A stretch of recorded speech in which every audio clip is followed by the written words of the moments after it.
I have set to dissolution में जो पहली जनरल एंट्री है ना, कि जब किसी पार्टनर को पैसे देने हो, हम एसेट दे रहे हैं, वो भी रिकॉर्ड नहीं था बुक्स में, उसकी वैल्यू ज़्यादा थी पर पार्टनर का लोन कम था। हमारी टीएस ग्रेवाल से ही बेटा सी वाला पॉइंट जैसे है।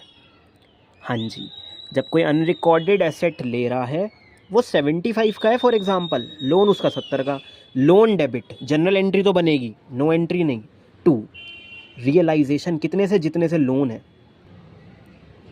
Manisha's loan account debit 18,000 to realisation. Asset कभी यहाँ आया नहीं होगा, अनरिकॉर्डेड है, पर वो एक लायबिलिटी भी नहीं आई होगी पार्टनर की यहाँ पे, क्योंकि आउटसाइडर वाली ही आती है। ठीक है ना, डेबिट में कोई एसेट और ना क्रेडिट में कोई लायबिलिटी। पर मनीषा के लोन पे चलो, वहाँ क्रेडिट मुझे अच्छा 18,000 रुपये देने थे, तो मैं यहाँ पे लिख रहा हूँ फिलहाल कि बाय बैलेंस BD कि 18 देने हैं, दे दिए 18, दे दिए पूरे 18। हाउ? अनरिकॉर्डेड एसेट, तो आपको रियलाइजेशन लिखना पड़ेगा, तो वो यहाँ पर भी आएगा। Manisha's loan account debit to realisation, realisation credit, तो मैं यहाँ आऊँगा, लिखूँगा मनीषाज लोन अकाउंट। देखो एसेट ज़्यादा का था, पर यही तो हानि है, अगर आपने बुक्स में नहीं लिखी तो आपको 18,000 ही लिखना पड़ेगा।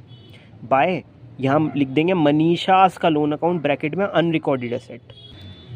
इट साउंड लाइक गेन दिखा रहा है, ये एक फर्म के नज़रिए से अगर देखोगे तो गेन हो रहा है, कोई एसेट मिल गया वही दे दिया, तो लायबिलिटी भी टल गई, और एक गेन साउंड हुआ है कि 18,000 का गेन है।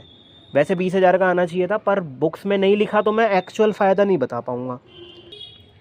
हाँ, तो ये रियलाइजेशन के तहत ही एडजस्ट होना पड़ेगा इसे, जितनी लोन की अमाउंट है।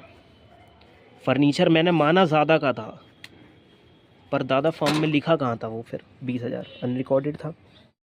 Now machinery of the book value, जिसकी थी कभी 80,000 की, समझ लो बुक वैल्यू बैलेंस शीट में इतने की दिखाई देती होगी। कह रहा सोल्ड आउट कर दिया 10% नुकसान से, पहले इसका 10% निकाला, उतने से तो कम में बेचा है, 72 तो लिए होंगे, 80 का माल था, 8,000 का नुकसान। मैं कह रहा था कि जब मशीनरी यहाँ आती थी तो हम सेल यहाँ होती थी ना, देखो वहाँ बोला सोल्ड आउट, इसलिए तुम्हारे भाई ने लिखा है, यहाँ लिखा होगा जी by bank, bank account debit, और कौन सा अकाउंट क्रेडिट? रियलाइजेशन। हाँ जी हाँ जी, एसेट का बिकना फ़ायदा है, गेन है।